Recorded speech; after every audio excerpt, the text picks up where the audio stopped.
Ces paysages de liberté et de pureté sont ravagés par une masse de plastique. Mais comment ces beaux paysages ont-ils pu en arriver là? Vous l'avez bien compris.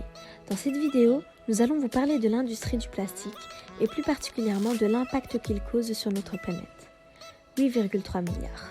Un nombre important, vous ne trouvez pas? Ce nombre n'est autre que les tonnes de plastique que nous produisons. Le plastique est omniprésent dans notre société.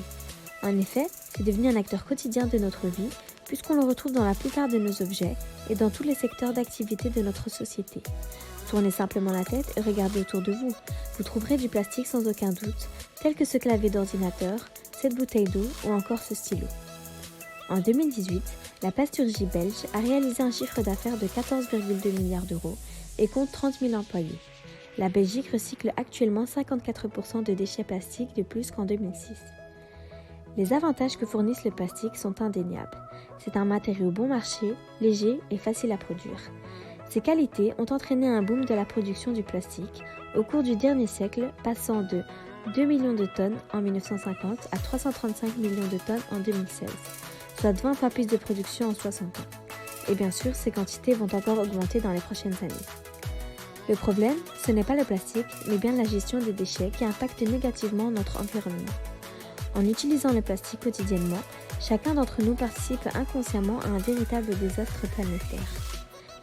Mais où peut bien finir de telles quantités de déchets? Eh bien 20% de ces déchets sont recyclés ou incinérés. Et pour le reste, sachez qu'ils finissent dans nos océans. Près de 13 millions de tonnes de plastique pénètrent nos océans chaque année. Étant très coriaces, leur espérance de vie est de 450 ans à l'infini. Actuellement, on estime que 5 000 milliards de morceaux de plastique flottent déjà dans nos océans. Les déchets plastiques les plus ramassés en milieu marin dans le monde en 2017 sont les mégots de cigarettes, les bouteilles, les emballages alimentaires et le matériel de pêche. Les pays les plus victimes de cette submersion de plastique se situent en Asie et en Afrique. Des pays où les feuilles d'arbres sont devenues des sacs plastiques, où les rivières sont envahies par des amas de bouteilles. Le plastique menace la biodiversité ainsi que plusieurs espèces marines. Près de 700 espèces d'animaux marins ont déjà ingéré du plastique, mais c'est aussi dans nos assiettes qui se retrouvent à travers les chairs des animaux marins que nous mangeons. Vous comprendrez donc que c'est aussi néfaste pour notre environnement que pour notre santé. Si ça continue comme ça, on estime qu'en 2050, il y aura plus de déchets que de poissons en volume dans nos océans. Selon Greenpeace, le meilleur moyen serait d'éliminer les plastiques à la source.